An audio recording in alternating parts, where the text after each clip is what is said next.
क्या बनी हुई है। जमीन घोटाले में घिरे कर्नाटक के मुख्यमंत्री सिद्धारमैया को आज कर्नाटक हाईकोर्ट से बड़ा झटका लगा है। कर्नाटक के राज्यपाल ने सीएम के खिलाफ जांच के आदेश दिए थे, जिसे रोकने के लिए सिद्धारमैया कोर्ट पहुंचे थे, लेकिन हाईकोर्ट ने सिद्धारमैया को कोई राहत नहीं मिली है। इस पूरे मामले पर बीजेपी ने सिद्धारमैया से इस्तीफा मांगा है, तो कांग्रेस कानूनी विकल्प की बात कह रही है। सिद्धारमैया पर अपनी पत्नी के नाम पर मैसूर में गलत तरीके से जमीन आवंटित करवाने का आरोप लगा है।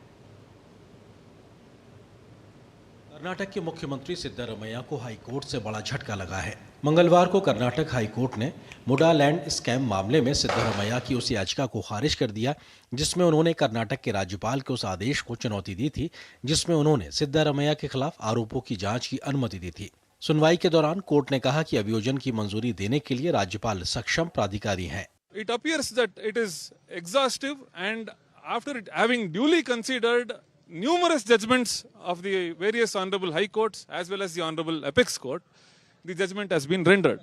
So that being the case, our preparation would be pretty much the same. See, appeal is the right of the petitioner. In accordance with law, whatever was required to be taken care of, I think the order in brief what is told to us is a simple summary, and the summary to be expanded, we know what will be there.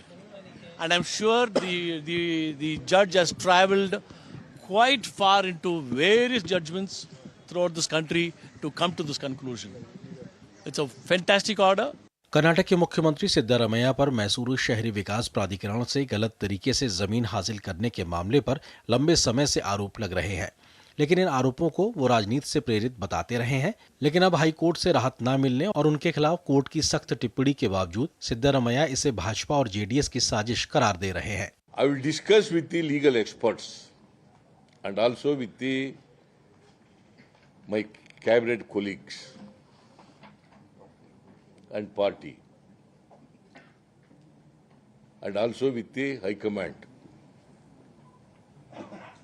What action to be taken legally to be spell out. Karnataka के CM के इस भ्रष्टाचार के मामले पर भाजपा लंबे समय से पूरे राज्य में आंदोलन चला रही है। बीजेपी का कहना है कि कोई कानूनी अधिकार नहीं बनता कि सिद्धारमैया कर्नाटक के मुख्यमंत्री बने रहें। जो कुछ भी उन्होंने प्रश्न उठाया था, लीगल और मॉरल, सबको हाईकोर्ट ने उत्तर दे दिया है। सिद्धारमैया तुरंत इस्तीफा देना चाहिए। राज्य के उच्च न्यायालय कर्नाटक हाईकोर्ट आज के जजमेंट में क्लियरली बताया है, जो भी राज्यपाल ने निर्णय लिया है वो पूरा सही है। सो मुख्यमंत्री जी को ये जजमेंट को मानते हुए तुरंत इस्तीफा देना चाहिए। ला सबको बराबर है ना, सीएम होने के नाते उनको अलग संविधान है क्या, अलग कानून है क्या? सबको एक ही है।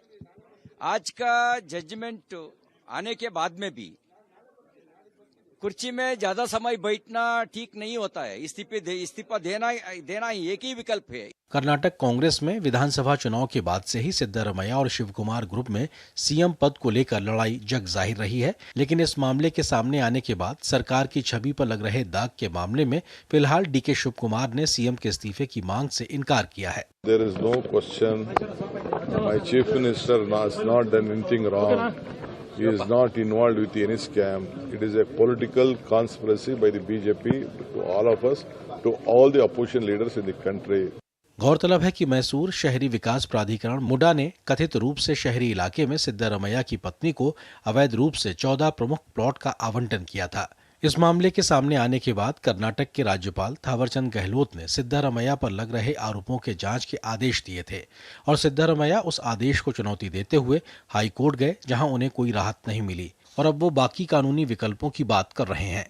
भले ही कांग्रेस इस मामले पर फिलहाल एकजुटता दिखाने की कोशिश कर रही हो, लेकिन जांच की आंच की तपिश बढ़ने पर सिद्धारमैया की मुश्किलें बढ़ना तय है। Bureau report, DD news. तो आपको